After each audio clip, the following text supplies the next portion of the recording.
Art handling, what is it? Manual handling, applying that to your artworks, and why we need to know how to do that properly. Minimise the risk of damage to the artwork, but also injury to yourselves. Each artwork and handler is unique, so while there's a sort of set of guidelines to handle artworks, what you might do for one may be very different from the next thing you come across.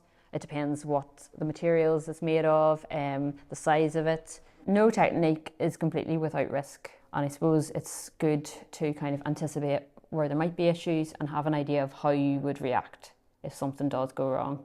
For art handling, you are following the same principles of manual handling, and people talk about the 5 Ps, which are plan, so plan how you're going to do it, position yourself with the object, pick your object up, proceed, so travel wherever you need to go with it, and then set it down, place it. Planning is absolutely key. Every single time that you move an artwork, there's a chance of damaging it or that you're going to put stress on it. And again, that will all build up over time. Paper handling, you're trying to hold it by the edges as much as possible. And if you're storing them, like these type of archival boxes can be really good if you've got multiple sheets. Now, this one is a pull-out drawer. You can get ones that kind of have lids that lift up with a little hinge and it lifts open, or just a lid that sets right down on. These are chemically inert. They'll have been buffered. Yeah, and they're breathable. I mean, the plastic box will do, but it's just those, they're called VOCs, volatile organic compounds, that the plastic will off-gas and say you can't see that, but that will have an effect over time. You can interleaf with this acid-free tissue, which is really good. You probably come across that. Now, it's not tissue paper. Again, it's acid-free, and you can have a sheet of that in between each of your artworks. You want to keep damp away from your artworks, and particularly paper. And metals is the other big one. You don't want any kind of condensation, because then you're activating corrosion. You can buy silica gel and you can have it in a little box, but there's no harm as long as they're not directly in contact with your object. It can be in the box. Just make sure it's not sitting directly on top of your artwork and keep an eye on it. And obviously light is going to affect works on paper, so you're wanting something that keeps light out as well. The gold standard now is for paper works, clean and dry hands. No hand cream or anything like that on your hands, and the same for textiles. Because of the paper is so fine, as you know, you want that dexterity and you want the sensitivity. If you're wearing gloves, you just can't feel that. Exceptions that would be photographic emulsions and negatives, and I would use the nitrile gloves just because the acid in your fingers will damage the emulsion. I suppose I already cover it with general handling. You're going to assess it, especially with sculpture, working out where your heavy parts are, whether it could tip or not, because that can be really deceptive, and don't lift it by those fragile points. Another thing to consider is the internal structure, which you might not be able to see, especially with the metal sculpture, because often there'll be corrosion going on, so things could be fragile internally. So just to be aware of that. For some very big sculptures and things outside, you probably will need like a specialist moving company.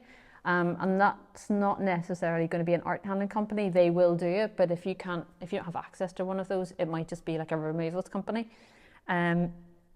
They are probably not going to be aware of how something might be large and heavy, but might be really fragile at the same time. So it's up to you to kind of point that out, and don't be afraid to say to them if you see them doing something you think, no, that's going to damage artwork. Say to them, ceramics and glass. As you know, very brittle, vulnerable to chips, scratches and internal cracks, especially those that have a finish on them. Instead of handling the objects individually, get them into a box or a container and make sure that your container is padded. You can use the tissue paper and scrunch it up and make little nests just to surround it. So as long as they're not rattling around inside the box, and just make sure that you don't have too many things in a box. It's better to, I always say, full is half full. So don't pack a box so much that actually the pressure of something on top is going to damage something below. Make sure that you can see everything in your box as well. Too much packing, you could damage something because you can't see. You protect around, but not have lots of packaging on top, just as long as it's stable within your box. Use nitrile gloves for ceramics and glass. That would be my preference. And then if say you've got especially glassworks in a box, put a little sign to say there's glass there, because just because it's transparent, it's so easily overlooked, and then somebody sets something on top of it because they can't physically see it. And textiles, again, we mentioned about just using clean hands with textiles. Some people do like to use the cotton gloves, and it's a bit like with paper, so you want to normally handle those flat because they can be quite fragile, more fragile than you appear, and the threads can be very easily pulled and damaged. Things like carpets and tapestries, you might want to roll them. For something like that, you need to find a tube that has quite a wide diameter because you don't want to crush. The more turns you have, the more the material is compacted, and it can actually crush your material. For a lot of these things, say don't put sellotape near anything. This cotton tape is really useful for tying stuff up because it's, again, acid free. You can cut it to length and you can just tie bows. There's just too much risk with tape that it transfers onto your object. You can get Tyvek tape or linen tape, which has like an adhesive side to it, but I find that this cotton tape is just as easy because you can tie it. If you're skilled in knots, go for slip knots. I'm not, but slip knots are easily undone. And the same goes for labels. If you've got a label on something, try and get a label and then tie it on with this stuff, with a bit of cotton thread rather than a sticky label. Packing for storage and transport. Good packing, wherever it's going, it should protect and support your object. If you can't be there for the unpacking, you want your packing to be so easy to understand that anybody could come in and unpack it safely without damaging your artwork. You'll maybe have a crate and you'll have a set of instructions, and it'll literally be like, unscrew this bit first, then take this bit off, then do this, and it's a step by step, and even photographs.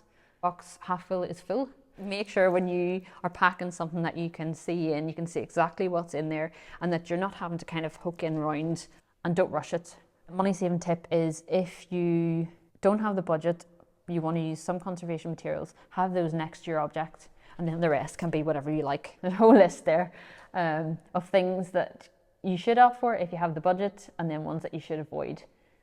But I would again say it depends very much on how far you're going, how long it's going to be packed. If you know that your object's going to sit there for months and months on end, go for the better stuff. If you know that it's a very quick transport and then it arrives and it's lifted out within a matter of hours, you can probably use other things. On the whole, paper should be flat, or you can vertically if it's in a frame. I think I mentioned most of those things about static electricity. You can put paperworks into mounts. You've probably seen like a watercolor frame that's got like a mount around it. You can put them into those and then put them into boxes. That just adds an extra layer of protection. Photographs, don't put them in plastic.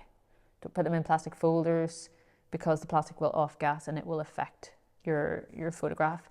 You can get archival paper envelopes. I would definitely go for those, or like manila envelopes, not normal envelopes where you've got the adhesive, because that adhesive can migrate, can become tacky, and it's more difficult if that sort of adheres to a photograph. Rolling works of art on paper, avoid rolling like the plague. Unless you really can't avoid it, but the paper will have a memory, and so when you want to unroll it, it wants to roll back up again. And so to get rid of that, you have to humidify your paper, you have to press it, which really you need a paper conservator to do, and it doesn't always work. So avoid rolling it. Don't roll lithographs, works with glossy finishes, your friable media, and for those of you who do prints and etchings, I think often you get the plate mark, and that can be a really important part of the work that shows that that's what it is, and that can actually be pressed out if you roll. So painting, I would normally say I don't like bubble wrap, but it is handy for frames, or especially if you've got ornate frames, and it's basically like a little hat which will go on. I would keep the bubble wrap that side out. Don't have the flat side in near your frame. Don't have this side because that will mark it. And in this one, actually, they put acid-free tissue. They made an acid-free tissue corner first, and then they put the bubble wrap on, just so the bubble wrap isn't directly on the gilt frame. Then they've used the acid-free tissue to just act as a barrier between the frame and then this cotton tape. The cotton tape is used, so you have your corners, you have your acid-free tissue there, then they put cotton tape over in a cross format, and it's tied at the back. And the reason they have the cotton tape is because then when it's all wrapped in polythene, you don't want your polythene sagging down into the middle and touching your painting. So this cotton tape kind of keeps it away from the surface. And if you have your cotton tape tied too tight, it'll rub against your frame, and especially if you've got a gilt frame, then you end up with big, bands where it's all been worn away. So that would be what would be called a soft wrap, which is normally fine for most kind of works, and especially for framed works. And then when you have your polythene, just make sure that it's sealed, and you can use normal tape or packing tape, as long as it doesn't go anywhere near like your frame or your artwork. If you are sending your artwork and you can't be there, it's a really good idea to send a list of instructions about how you want it displayed, or things that you don't want done. If there's any kind of hanging fixtures that you want used in particular, or if there's a way that you want it packed, send all that with you. Another thing, and this is coming more from a conservation point of view, is really a good idea to take photos and document the condition of it. So, just to recap, preparation is key. Use your common sense, don't overcomplicate things. Do ask for help, don't try and do things yourself, lift things yourself if you think that it's beyond your capabilities, or if you're not sure about materials, do ask for help, and just don't panic.